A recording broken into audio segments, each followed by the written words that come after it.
Vamos a ver el esófago, ¿vale? El esófago, como sabéis, es el tubo digestivo que va desde la boca, desde la faringe hasta el estómago, ¿vale?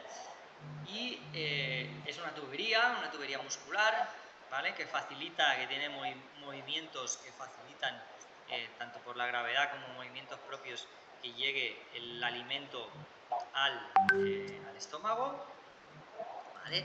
Y es importante tener en cuenta que para que llegue al estómago bien el proceso digestivo, ya que vamos a hablar de la digestión, ¿vale? Con el esófago, después del esófago sabéis que va al estómago, después del estómago, duodeno, intestino delgado, y intestino delgado, intestino grueso para ya la expulsión, ¿vale?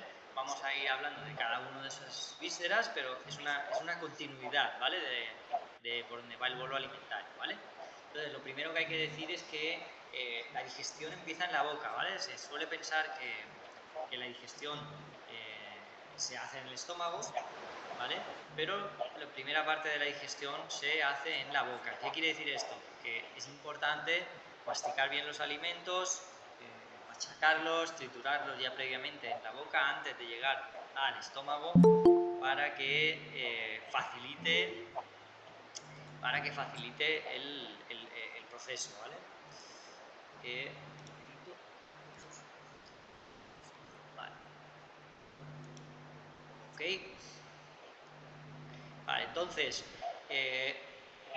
debemos tener en cuenta que se deben masticar bien los alimentos, porque uno de los principales que tenemos a la hora de tener en cuenta la digestión es precisamente ¿vale? Es precisamente el hecho de que los alimentos llegan al estómago con un exceso de trabajo por hacer todavía, ¿vale? No masticamos bien los alimentos, pues se dice que hay que masticar, pues depende del tipo de alimento, entre 20 y 40 masticaciones, ¿vale?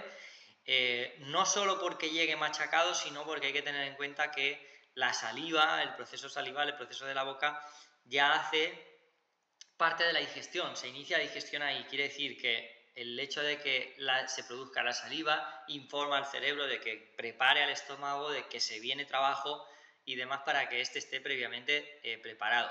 Y no solo eso, sino que también a través de la saliva, de las células salivales y las células que hay en la propia boca, ya se produce parte de la absorción de los hidratos de carbono, de los azúcares, con lo cual quiere decir que el aporte de energía, que sabéis que los hidratos de carbono, los carbohidratos, es la principal fuente de energía, sobre todo de energía rápida. Si no masticamos bien los alimentos o no dejamos, sobre todo los hidratos de carbono, el tiempo suficiente en la boca, pues vamos a necesitar meterle más alimento, ¿vale? Porque falta, porque va a detectar que falta, ¿vale? Entonces, si tomamos en cuenta de que parte se tiene que hacer en la boca, pues hay que dejarlo el tiempo suficiente para que se pueda producir ese proceso. Una de las cosas que hay de problemas hoy en día, que en relación con el sobrepeso, con la obesidad, pues es en parte también esto, ¿no? El que comemos de más, pero porque nuestro organismo también nos pide más, porque no está pudiendo digerir lo que le estamos metiendo, ¿no? Si un arroz, una pasta, una patata, sobre todo aquellos alimentos que son más hidrato de carbono, pues si no está el tiempo suficiente o machacando, por ejemplo, el arroz, pues si pasan los granos enteros, no da tiempo a que esa glucosa que pueda absorber de ese arroz, de ese hidrato de carbono, pueda ser absorbido como energía, ¿vale? Entonces, pues el cuerpo te pide comer más cantidad, ¿vale? Porque no tiene lo suficiente, ¿vale? Y no es que necesitemos comer más, sino que necesitamos comer mejor, ¿vale? Importante tener en cuenta que el esófago es una tubería que por gravedad en nosotros, a diferencia de los animales, pues la musculatura, tanto la musculatura lisa como parte de la musculatura que tiene, que es estriada, pues facilita que vaya hasta el estómago. En nosotros pues es mucho más fácil porque como por la gravedad lo favorece, pues debería de haber mucha más facilidad, ¿vale? Otra de las cosas es tener en cuenta que en cuanto a las relaciones, fijaros, en términos generales vemos aquí el esófago, veis que tiene una fuerte relación con la laringe, ¿vale? Hay musculatura que lo abraza a la laringe, con lo cual recordar que problemas que haya en el hioides, en el aparato masticatorio, en la voz, ¿vale? En la laringe, pues todos esos problemas de esta zona pueden repercutir a las funciones de la primera parte del sistema que vamos a llamar estomatognático, ¿vale? Estomatognático le vamos a llamar a todo el conjunto de lo que tiene que ver con la masticación, con la ATM, con el esófago y con todo el sistema digestivo, todo lo que vamos a ver ahora, el conjunto de ATM, laringe, hioides, aparato masticatorio, boca, laringe, faringe, esófago, estómago y intestino delgado, todo eso que le llamamos sistema estomatognático, ¿vale? Entonces, como veis, está abrazado por una musculatura, ¿vale? Está anclado el tubo digestivo, el esófago, está anclado a la laringe, con lo cual tiene una estrecha relación con la epiglotis, con el cierre para el paso de los alimentos, para cuando respiramos, a diferencia de muchos de los animales, de los cuadrúpedos, nosotros, la especie humana, no puede respirar y tragar a la vez, porque hay un cierre aquí, como sabéis, que la glotis que está abierto o el paso de los alimentos o el paso del aire, ¿vale? Entonces no pueden ser los dos a la vez. Por ejemplo, los perros sí que tienen capacidad porque tienen esta parte diferente a nivel anatómica, y entonces sí que pueden respirar a la vez, en parte, no del todo funcional, pero en parte sí que pueden respirar y comer y tragar a la vez, ¿vale? Nosotros no. Con lo cual, aquí ya vemos estrechas relaciones con la laringe, con la tráquea, vemos cómo va pegado a la tráquea, ¿vale? Va pegado a toda la tráquea hasta que se produce la división del tronco, ¿vale? Hacia un bronquio y otro, hacia un pulmón y otro, ¿vale? Hasta ahí va junto, va pegado a la tráquea, con lo cual, como sabéis, la tráquea en parte sube y baja, con lo cual es importante también la función de la subida y bajada de la tráquea y de los pulmones. Esa función respiratoria es importante también para el estímulo de ese masajito que le da de subida y bajada al esófago, ¿vale? Más cosas. Vamos a poner aquí el esqueleto, ¿vale?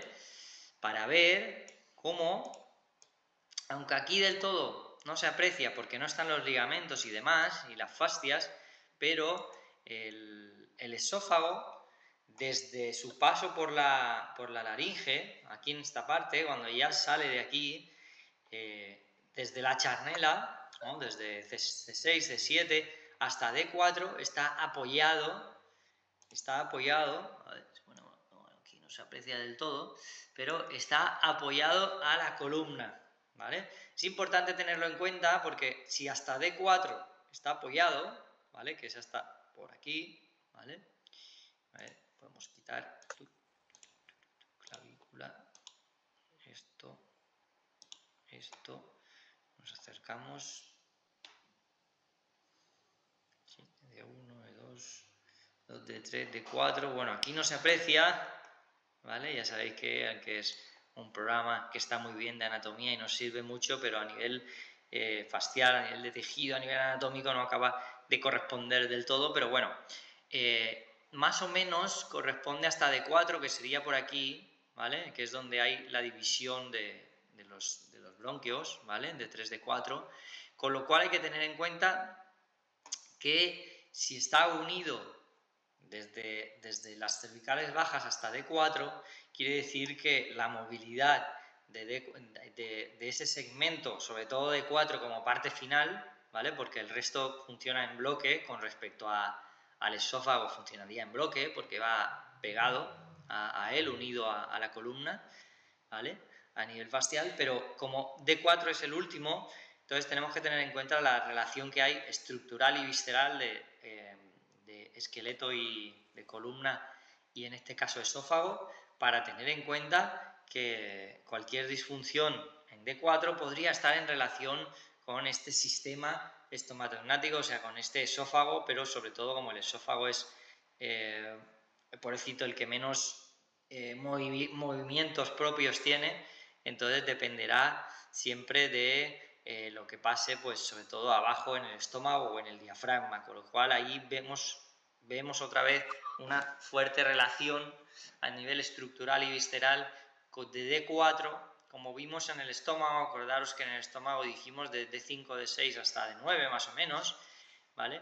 Ese segmento por esa relación directa estructural, ¿vale? Y nerviosa, pero en este caso también tendríamos que añadir ese segmento, pues esa charnela, por esa unión que tenemos aquí, pero también D4 como ese punto pivote final de anclaje del esófago, con lo cual tanto la charnela como D4 vamos a tenerlo en cuenta también a la hora de problemas que tengan que ver con el estómago o con la relación del esófago y el estómago, es decir, también con el diafragma, ¿vale? Como veis en esta zona también hay una fuerte relación, ¿vale? También hay una fuerte relación del esófago a su paso, cuando ya pasa esta zona, tiene una fuerte relación con la pleura, porque como veis está aquí anclado, está pegado a la tráquea, tronquio bronquial en esta parte, ¿vale?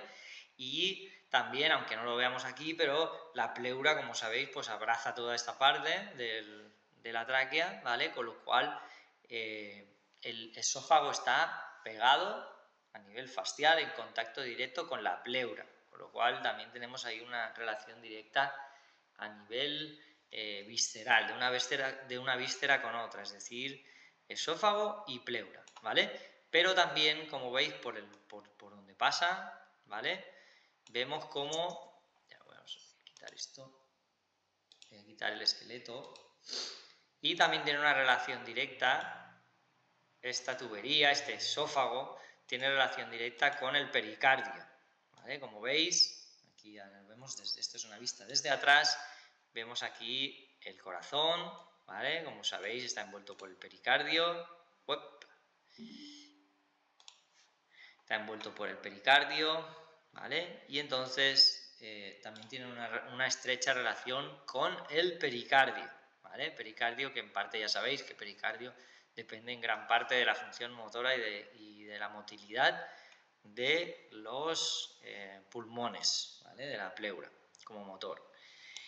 A su paso más hacia abajo lo que vemos es también cómo se ancla, cómo se mete en la parte trasera del diafragma, ¿vale?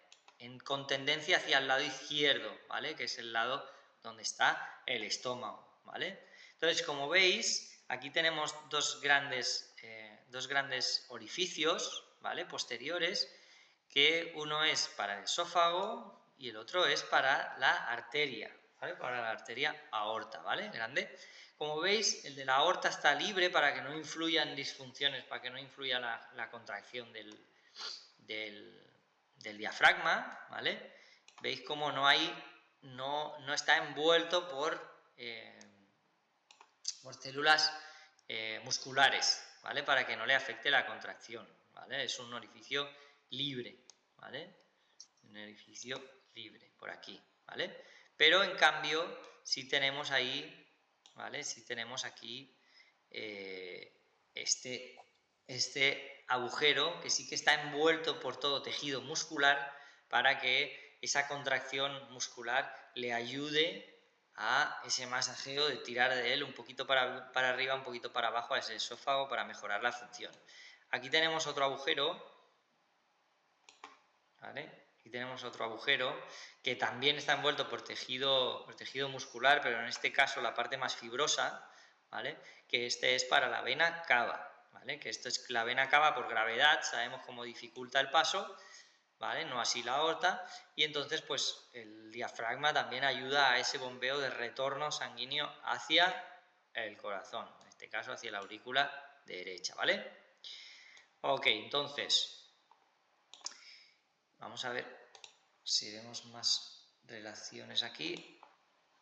Vale, aquí vemos un poquito más relaciones, vemos el parte también a nivel vascular y a nivel nervioso, ¿vale? Entonces, lo que quiero también que veáis, aquí vemos a nivel, bueno, se ve cómo está anclado a la tráquea, se ve cómo entra por aquí detrás, su relación con el pericardio, pero vemos también a nivel nervioso, ¿vale? Como el nervio este que sale por aquí, que es el nervio vago, ¿vale? Como veis, tiene una fuerte relación con la laringe, está aquí en los laterales de la laringe, y el movimiento del hioides y la laringe influye mucho en este nervio vago que sale del agujero rasgado, del agujero yugular del cráneo, ¿vale? Y este nervio vago como principal nervio parasimpático, como principal nervio sensitivo que envía la información sobre todo de vuelta, sobre todo de informar al sistema nervioso central de cómo está cada una de estas vísceras, pues como veis tiene una fuerte relación con la laringe, tiene una fuerte relación con el callado de la aorta, ¿vale? Prioridad 1 para el sistema nervioso autónomo, ¿vale? Como veis, tiene una anastomosis, envuelve y da la vuelta por delante y por detrás en el callado de la aorta, con lo cual hay una relación muy directa con este, ¿vale? Es prioridad 1 para el sistema a nivel cardiovascular, y por este lado, el lado derecho, el lado izquierdo, el nervio vago del lado izquierdo es el que viene a ese callado de la aorta, y luego va hacia atrás y como veis tiene una fuerte relación, ¿vale?, en el esófago a la altura del pericardio, ¿vale?, en su relación en el pericardio. Luego para bajar, para entrar el nervio vago, comparte entrada con el esófago. Veis aquí cómo el nervio vago se enraiza y también comparte esa entrada. Aquí vemos las tuberías que hemos dicho antes, la aorta, ¿vale?, la vena cava, a su paso, ¿ok? Entonces, como veis, el esófago tiene una estrecha relación también con el diafragma, ¿vale? Sobre todo con el pilar izquierdo, pero con los dos, pero sobre todo con el pilar izquierdo, ¿vale? De aquí para allá, ¿vale? Y también me gustaría recalcar también que aquí teníamos, a ver si os puedo dibujar, ya sabéis que soy un gran dibujante, ¿eh? Si puedo colorear, de qué color lo pongo, un color que se vea bien, verde, ¿vale? Tenemos aquí aquí dentro, como sabéis, bueno, ni tan mal, el hígado, ¿verdad?, más o menos, ¿vale? Y entonces el hígado tenía aquí unos ligamentos, ¿verdad?, que teníamos aquí el ligamento falciforme, ¿recordáis? Ligamento falciforme, y teníamos aquí el ligamento triangular izquierdo y triangular derecho, ¿verdad?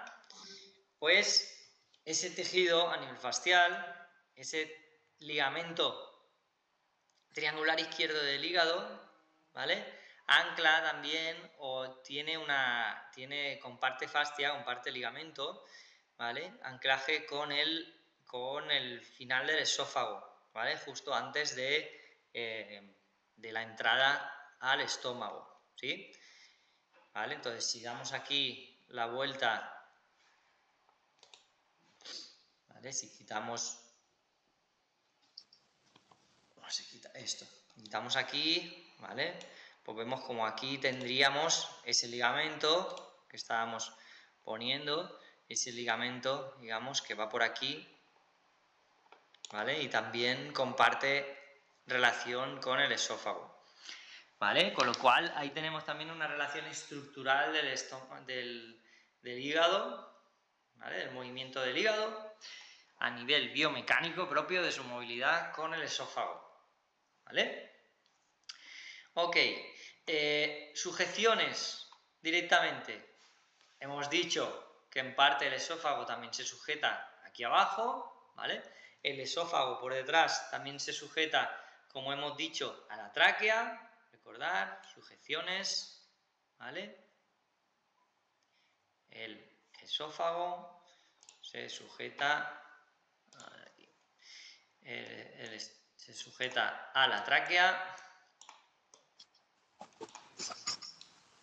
directamente a nivel ligamento, a la tráquea, se sujeta también directamente a la pleura,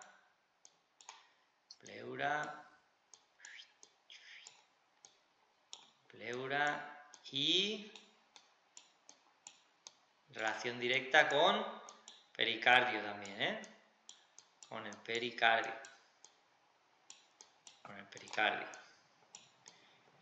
¿Vale? Y también sujeción directa con el diafragma, diafragma, que es este de aquí, con lo cual tenemos, se sujeta arriba a la tráquea, más abajo a pleura, pericardio, y más abajo se anastomosa con el diafragma, ¿ok? Además de su relación que le envuelve el ligamento triangular izquierdo del hígado, ¿vale? Ok, pues ahí tenemos el esófago, ¿sí? ¿Qué tal? Bien, ¿no? Hemos visto sus relaciones, hemos visto su relación con el nervio vago, con la tráquea, con ese sistema respiratorio, laríngeo, con el pericardio, la pleura y con el estómago, ¿vale? A nivel de movimiento hace un movimiento longitudinal, arriba y abajo, ¿vale? Pero depende mucho más, la motilidad propia pues es poca porque depende directamente de lo que hay por arriba, de lo que hay por abajo, de los ligamentos a lo que los sujeta, con lo cual hace un movimiento, su movimiento como tal sería hacia arriba y hacia abajo, ¿vale? Aunque no podemos hablar o no queda claro hablar de motilidad propia porque depende muy directamente de la motricidad de sus relaciones, ¿vale? Ok, vamos a pasar a ver el estómago, ¿vale? Como continuidad de es decir, estamos aquí, hemos llegado hasta aquí, hasta esta entrada, ¿vale? Y vamos a ver el estómago,